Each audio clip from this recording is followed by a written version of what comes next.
I don't even want to waste any time. I don't want to waste any time. We're going to get right to it. So, with that being said, good morning, good evening, and good afternoon. I hope you're having a swell time in life.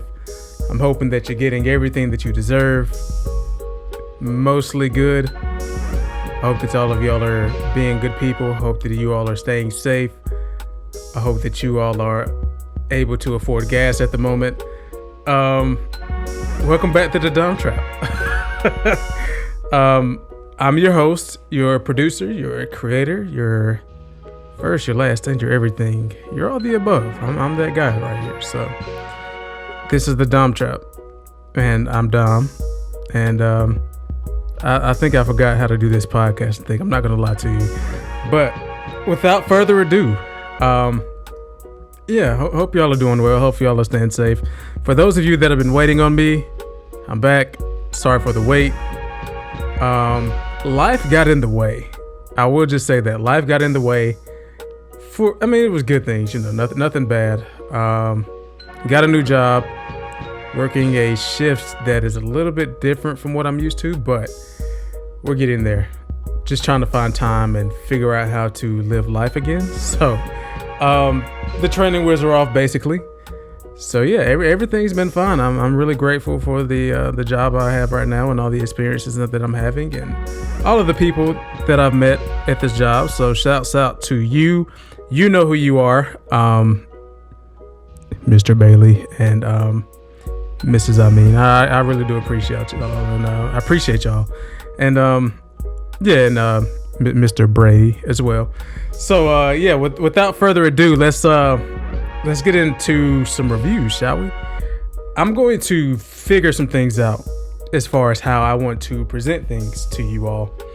I've gotten some feedback, and I'm going to take those into consideration. So shouts out to you, Mr. Nelson, for that feedback. And we'll get this figured out eventually. Might take a while, but it's going to be a fun time to be had while we get there. So let's talk about Death on the Nile. Now, if you know me, you know that I say this all the time. Y'all just know I love movies at this point. But you know that I love me a really good murder mystery movie. I love Knives Out.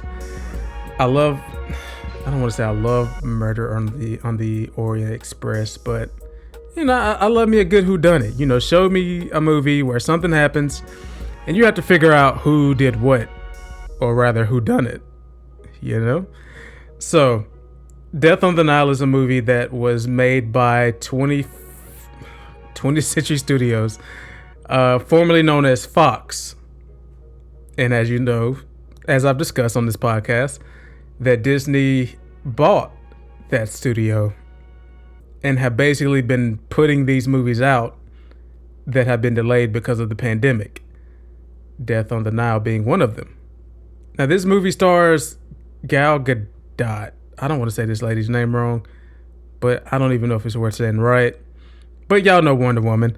It stars Wonder Woman. It stars Armie Hammer. It stars. I should have pulled up the cast. It's fine. Kenneth Branagh, that you all know from Tenet, the old guy, and a slew of other characters. And when I saw this cast, I said, "Oh, Russell Brand is also in this movie." And when I saw the cast, I was like, "Oh, this movie is going to be a whodunit with a bunch of actors that we know and love, most of them anyway." But that just sounds like tons of other whodunits that we've seen. But with this movie being a mystery movie, you would expect there to be some kind of mystery. But that's not really the case here for some reason. This movie, it's like when you're watching a mystery movie like this, you want to be somewhat surprised. You want to watch something happen and say, "Oh, I'll bet that this happened because this person did this thing, or this person loves this person, and they're both in cahoots to try to get this thing done." You want to have fun with it. You want to kind of play around with the characters, play around with the scenarios. You just want to have fun when you're watching a mystery movie like this. But it's always a benefit to the film and a benefit to the cast and the team and the director when the movie is able to outsmart everyone. i.e., of films such as Knives Out. And when you have a film like this with characters that you can't really care for, actors that are giving weak performances, you have a plot that is somewhat predictable, it's kind of hard to start caring again, you know? Because it's like, who is this movie for? Is this movie for me, the moviegoer, that is paying money to see this movie, to try to have a good time watching a murder mystery movie? Or is this movie for movie buffs that like to go into movies and take them super seriously and, you know, judge every single thing? I don't know who this movie was for, because I try to look at it from all different angles. I try to look at it as a moviegoer that just wants to see a murder mystery movie and have a good time while watching it. But I'm also trying to see this movie as a critic, which is what people call me, a critic, and I can't really find a good medium or a good way to enjoy it on both ends, which is scary. And I will say this, me and my buddy Jason, we were watching this movie and we were bored. I'm not going to say we were kind of bored. We were flat out bored with this movie. And there were a few times where I would tap him and say, hey, I bet it's this person because of this scenario. And what if it's this person? And he said, oh yeah, I think it's the same thing. And I kind of knew where the movie was going to go.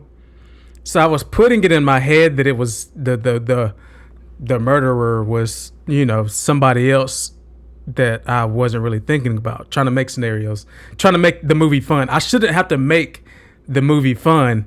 The movie should just be fun on its own, but it's not. It's not a fun movie.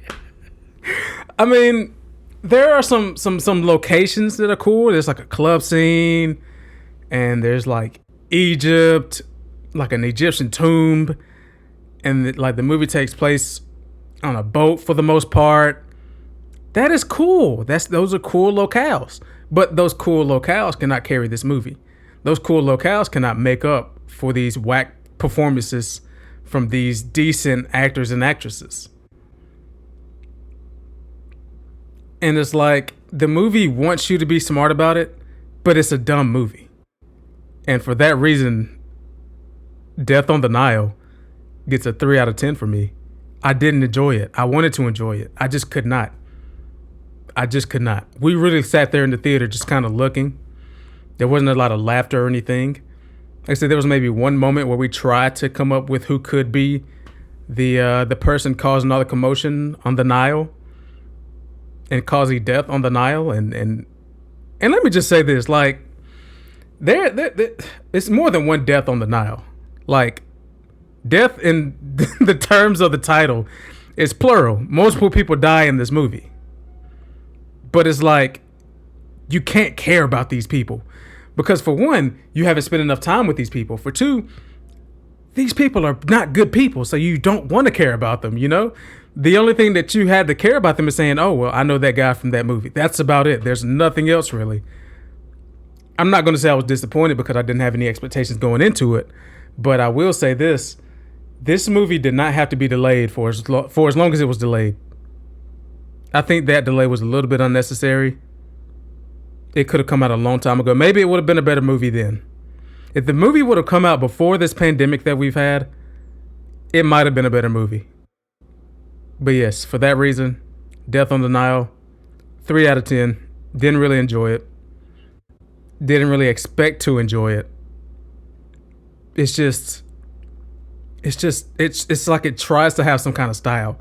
It's trying to tell this story of a man, but you can't really care about the man because you didn't really spend enough time with him.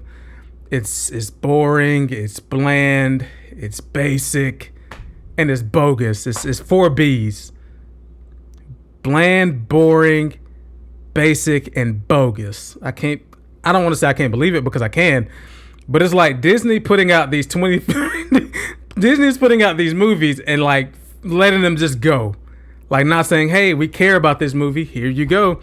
Disney is saying, boom, watch it or don't watch it. We don't care. We're Disney. We do what we want to. Ha ha ha. and that's about it. And I can't recall anybody doing press for this movie. It's just like, if they don't care about the movie, then why should I? This movie is about a little bit over. It's a little over 2 hours long. That's a little bit long for a movie like this. Just a little bit, just a smidge too long. If you shaved off about 20 to 25 minutes of this movie, I might have given it a higher score, but I can't because the movie is just too long. It's boring. It's bland. It's bogus. And basic. I couldn't think of my other B. But yeah. So if you're going to the movies, you don't have to see this one. You can skip this one. You could even see the next movie that I'm here to talk about. And this movie is Jackass Forever. Now, I've been a Jackass fan for years at this point. And I'm not ashamed of it. You know, Jackass is Jackass. You know, me growing up being, you know, a teenage boy and, you know, a kid, a boy, a guy, you know, just your everyday pile. I would love me some ignorance, and Jackass was that ignorance. So if you're telling me that these guys that I've basically grown up with watching cause pain and ruckus amongst each other are still doing this 20 some odd years later, I'm going to want to go and see it. And that's what I did. Now, if you're not a fan of Jackass, steer clear. If you're not a fan of seeing people get hurt or do things with their genitalia or just be, I guess they're not really bad friends. I don't want to say be bad friends, but be the type of people that they're dudes. If you don't want to see dudes be dudes, then steer clear from this movie, because this movie is the most Jackass that Jackass has ever been. And this is coming from somebody that's seen the show. I've seen the first, second, and third movie. I wish I could have gotten this. I wish I could have seen the third movie in 3D, but that's besides the point. I think I've seen a lot of Jackass. And not only that, but I've seen Viva La Bam. You know, I watched Nitro Circus, even though that wasn't like, you know, Jackass, but I've seen that. I've seen Loader Squad. I've seen Wild Boys. But it's just like, it's the most Jackass that Jackass has ever been. And that's pretty evident in the first maybe 5 or 6 minutes of the movie. There's a skit, and you can just tell that they're just having fun doing this. And that's what, you can't be mad at it. I don't think a movie has made me laugh, cringe, and just look away in disgust more than this movie has. In the theater, anyway. I've never had a theater experience like this. There were times where something would happen and I would like kind of lean back in my seat like this and then just keep leaning back. But it's a dude's movie. If you got some dudes and you want to have a dude good time, then you get your dudes and you go and see this movie. There are times in this movie where these grown men that are pushing 50 are getting bitten by things, stung by things, yanked around and pushed off of treadmills. They're getting licked by animals. They're getting punched in the nuts. Like, it's crazy. But they're having a good time, so you can't be mad at it, you know? There's literally a segment of the infamous cup test. Now, if you've seen Jackass, or even if you haven't, I'm going to explain it to you. But the cup test is when someone wears a cup over their genitalia and they take hits to that area. And this is where I have to give a shout out to probably the best person to do these stunts in this movie, Aaron McGahey. This man, there's nothing that he wouldn't do. He did literally everything. He put the cup on. He got hit with a softball going at full speed. He got hit with a hockey puck. He got punched in the nuts by a heavyweight fighter. And it's just like, bro, like if he wasn't there, it wouldn't be as good as it was. He would just get hit in the nuts for no reason by accident. But he never was like, you know, okay, I'm done. And if you know him, you know that he's the guy that had the crazy infamous stunt from Jackass 2, or Jackass number 2 rather. But in this movie, there's one stunt. I don't even want to call it a stunt. It's basically a prank at this point, where they strap him to a chair, they put a dog shock collar around his neck, and they tell him, they have him do a lie. It's a lie detector test. They have him go through a lie detector test, and he's getting he's getting zapped. He's getting electrocuted by the shock collar, and then everyone just packs up and they leave out of the room. But before doing so, they pour honey on his head and put salmon like in his lap near his, genitalia area. And they open up a door that has a bear. And the bear comes up to this man.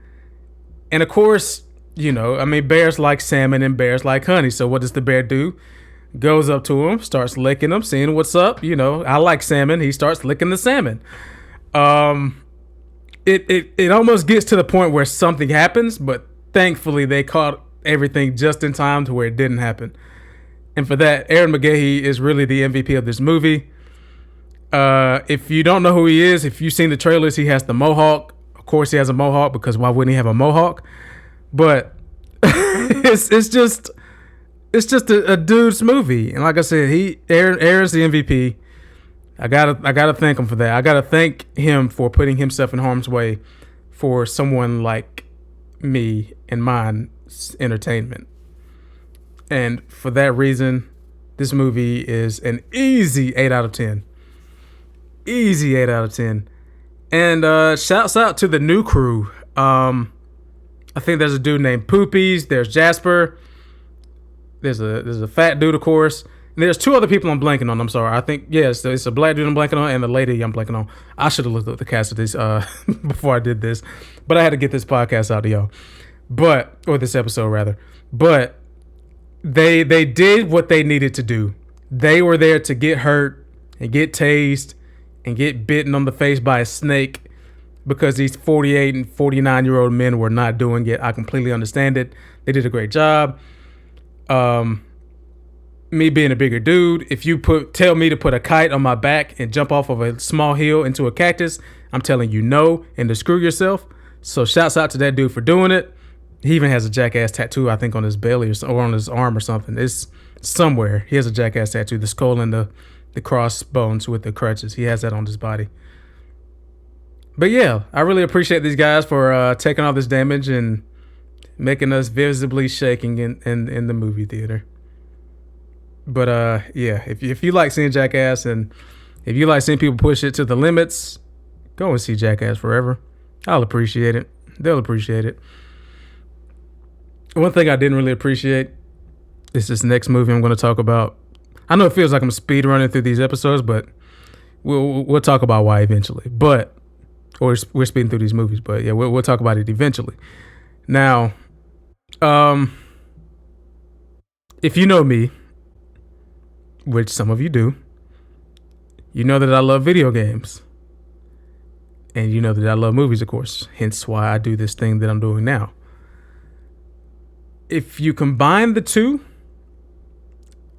I will be critical about it. There's always people that are going around saying, oh, well, video game movies suck. They're terrible, yada, yada, yada. I get that. I do. These movies these movies aren't meant to be great movies. They're not. These movies will take source material from something and shape it how they see fit to come up with another product. So if I'm looking at a movie that's based off of a video game, I try to not look at them as one and the same. For example, the Dead or Alive movie. I don't know if some of you may remember it, some of you may not. I had it on bootleg DVD, so I remember it. It had characters from Dead or Alive. It had the overall synopsis of Dead or Alive, but that wasn't a good movie. It wasn't. You look at Tomb Raider. Tomb Raider has Lara Croft, but it's not a good movie. You look at we'll take it back even further. We'll go back to the original Street Fighter, the movie. Even though there was the game based off of the movie, but there was a movie based off of the game. even if you look at that, it had characters like you got Ryu and Ken and Balrog, but that's not a good movie. So when I heard that Uncharted was getting a film adaptation, I got a little worried because we've seen what happened with Assassin's Creed. We've seen what happened with the Super Mario Brothers movie. I can go all day. I can literally go all day, but I'm gonna choose not to. But I will say, Sonic the Hedgehog is probably one of the best video game movies ever, and that's kind of crazy to say. And yes, I will be there opening night, hopefully opening night, to see Sonic the Hedgehog 2 when it releases. So, I didn't go into this movie expecting anything. I'm tired of expecting things because when I expect things, I get let down. But this movie falls on its face. Uncharted with Tom Holland and Mark Wahlberg falls on its face, but not in a bad way. It's like this movie was made to be something that it cannot surmount to be. It wants to be this action movie that you want to take seriously. It wants to be a good video game movie. It wants to be all of these things. It wants to be this snarky comedy. But it just can't be all of those things. So what does it do? It stays right in the middle the entire time. It's like every movie that you've seen with a premise that's an action movie. I know this sounds crazy. It's like every movie that you've seen that's an action movie that has a premise. That's just what this movie is. It's just an action movie with a premise. Guy needs this. Guy needs to find somebody. Guy does these things. Guy meets this person or these people and they do these things together. Movie ends. Guy wins. Like that's basically what this is. So I'm not really the biggest Uncharted fan. I didn't have a PlayStation 3. So I kind of missed out on a lot of those games. I never had a PlayStation 4. So I missed out on Uncharted 4. But I do know the character Nathan Drake. I do know Sully. I do know these characters. I have seen these characters before. So I kind of went into this like already not caring that much about it. And I'm kind of glad. Because I feel like big fans of the games may hate this movie. For good reason though. But it's I will say this, there's nothing worse than a movie that tries to take itself too seriously. But this movie is goofy in a mediocre way. You know, there's comedy that's like not really, it doesn't really hit, you know? It's just kind of whatever comedy is. Oh, you did this or you fell for that person, you idiot. You know, I'm going to call you a name. It's bare bones comedy. It's I'm not going to say it's childish comedy, but it's like, it's not smart comedy. I will say that. But the best way that I can describe this movie is think about sitting in the house. I know a lot of people don't have cable anymore, but imagine you're watching cable TV. You turn on the TV, you're flipping through channels, you don't see anything, and you see some movie on TNT called, I don't know, just some random, like one of those old Steven Seagal movies, like something like the Damaged One or something, you know what I mean? And you turn on, you flip to that channel, and you're like, you watch the movie for maybe 2 or 3 minutes, and immediately after that, your mind just goes elsewhere. This is not the movie to pay a lot of attention to. This is a movie that you turn on, has background noise. Have you ever just like sat in the house and just listened to nothing? It's just background noise. You just hear things. You just hear, electricity running through your home. Background noise. That's basically all this movie is. It's background noise. That's not a bad thing. I feel like we need more of those movies anyway, because every movie wants to be Star Wars, and every TV show wants to be Game of Thrones for some reason. But we need more background noise movies. Some of those Expendables movies and Transporter and Crank.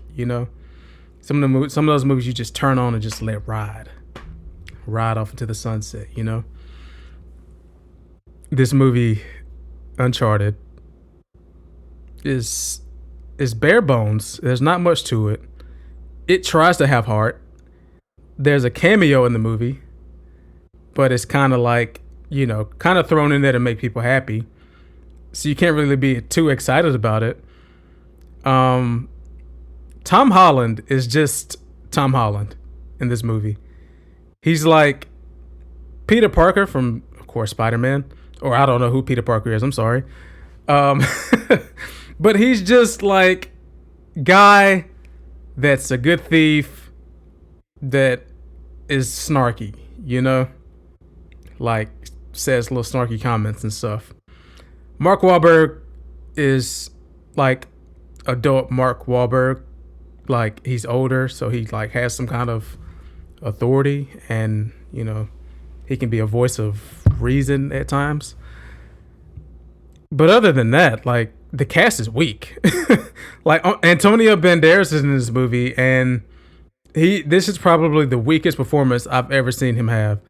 And he was in The Hitman's Wife's Bodyguard, and I thought that was the weakest performance at the time. But this performance is even weaker than that. And I like Antonio Banderas, I really do. But he needs a banger at this point. He needs a banger. We need to see Zorro and Django, whatever that movie was going to be that Quentin Tarantino was thinking about making. I'd rather see Antonio Banderas do something that's worth everybody's time than do another role like this that is like, it's insulting almost. This entire movie is mild. It's mildly entertaining. It has mild comedy. The plot is mild. There's nothing really there. It's just bare bones stuff. I will say this though, it does have some pretty cool death scenes. There's one scene where one guy is on I think he's on a boat, and the boat is like going really fast, and he falls off of it and hits a mountain, and it's just like the sound of impact was kind of cool. People get shot, they fall off of things. I like seeing people fall from things, but I will say there weren't any Wilhelm screams in this movie, and that's kind of disappointing. Because I love I love a perfectly placed Wilhelm scream. I will say that. And if you don't know what a Wilhelm scream, it's the that scream. It's one of those. It didn't have any of that. This movie's a 5 out of 10. It's like dead in the middle. It's like as average can be. If you get what I'm saying. Background noise average. It's just right in the middle. And then like it sets up for things to come in the future.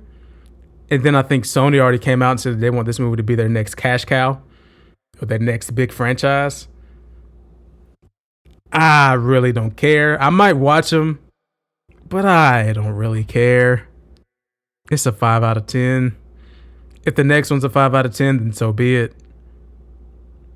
But yeah, that was my review on Uncharted. I mean, go and see it if you just want to see an action movie, but since they're setting stuff up, I'm not going to hold my breath to see it. I will say that, because I won't be here to see it if I do that in the first place. But yeah, that was Uncharted. So, oh man, that movie's so average. I'm sorry. To end things off on a lighter note, to wrap this podcast episode up with, I'm going to wrap it up with Peacemaker. Now, if you've seen the new Suicide Squad movie, I will recommend this to you. If you don't like John Cena, I will not recommend this to you, because there's a lot of John Cena in this movie. I mean, in this television show. There's 8 episodes of John Cena doing John Cena things, or John Cena doing Peacemaker things, rather. But I enjoyed this show. I enjoyed coming back and watching this show every Thursday after those first 3 episodes came out, which I was already impressed with those first 3 episodes. I was like, how can you make a character from a movie that I already don't care for? How can you make this character decent enough to warrant a TV show? But not only that, how can you take a character like Peacemaker and make him be a household name? Now, I want to say maybe 2 years ago, before the casting came out for the Suicide Squad movie, James Gunn's Suicide Squad movie. Let me rephrase that. James Gunn's Suicide Squad, the Suicide Squad movie. I didn't know what a Peacemaker was, and I wasn't gonna do the research, because I was like, he might be one of the people that are just here that are just gonna be gone anyway, like the Suicide Squad does. But no, this guy's a little bit different. And if you haven't seen the movie, watch it. I don't want to spoil too much for you, but I will say that John Cena does a great job playing this role. He's playing a battered and beaten man with daddy issues, and he knows that he sucks. He's been told that he sucks, and he just wants to make a difference. He tries to make a difference. Even though he fails sometimes, he tries. But, this show has a lot of times where you can see the chinks in his armor. You can see that he's not the hero that he thinks he is or that he wants to be because he's got so many scars. And then there are some other times where you just want him to shut up or stop doing something or just make everybody's life easier. It just kind of depends. But I will say this. With this show, it kept me on my toes. I didn't know what to expect with a lot of things. With the 7th episode, which is the episode before the finale, the things that happened in that 7th episode were things that are finale worthy. I remember watching that and almost thinking, oh, I guess we're not getting an episode next week. But no, we did. And then the finale even showed up more to the party than episode 7 did, which is actually fantastic. It's actually fantastic. It's a good show. I had some good laughs. Don't take this show seriously. Please don't take this show seriously. It's literally a joke show about a joke character. There are some cameos that take place in the last episode of this season. And when I saw this happen, I said, oh God, you about to get them boys mad. And that's exactly what happened. The boys went on Twitter and expressed their hate and were wondering how could someone like James Gunn do what he did to these characters that they love. These are fictional characters. There is no reason to go that hard for them. I don't even think these people go this hard for their family members, which is crazy. But we'll talk about that another day. This first season of Peacemaker gets an 8 out of 10 for me. An 8 because it's just good. But it's not a great show. It's just really good. There's some points where it shows signs of being great, but it just kind of limits itself. It's like it's afraid to go there, which I understand why, because you got them boys out there and you got to have people to watch the show. And that's why I am so excited for Invincible season 2 and The Boys season 3. Yeah, season 3. Super excited for these shows. I need me some more. I need some more superhero ignorance in my veins. Like I'm almost Spider-Man'd out. I think after Across the Multiverse comes out, I might be Spider-Man'd out. I'm sorry, y'all. I love Spider-Man, but I've seen too many people argue about Spider-Man at this point, and I'm tired. I'm tired. I'm still excited for Doctor Strange. I'm still excited for Thor. I'm excited for Black Adam and Flash. I'm excited for everything. I would just say that. I'm excited for everything. I love everything. I'm excited for everything. But I'm almost Spider-Man'd out, y'all. Y'all gotta give me a lifeline or throw me a towel or something, man. Or before I throw the towel in or something, It's only a matter of time before we get another Rocky movie when Sylvester Stallone is 82. Yeah, I'll go see it. I'll see another Rocky Balboa. I'm not mad at it. But with that being said, that about does it. I'm not going to linger on this episode for too long. This is a return episode. I guess you could. No, I'm not going to say that. That was season 1. I'm not going to do all that. I'm just going to say I'm back. I'm going to try to be as consistent as possible.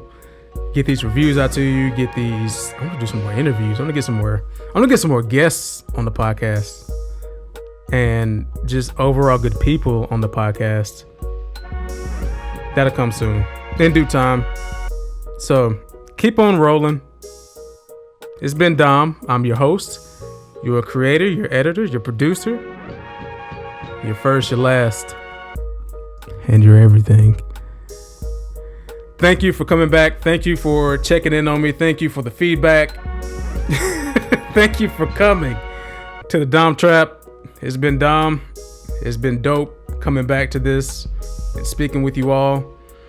As always, I hope that you all are staying safe, stay pretty. Don't let these people get the best of you. When these Fridays come, you avoid those bookings. Don't answer those spam calls. If they don't leave a voicemail, don't call back anyway. Yeah, I appreciate it. One love. Always. All right, I'm heading out. Peace, y'all.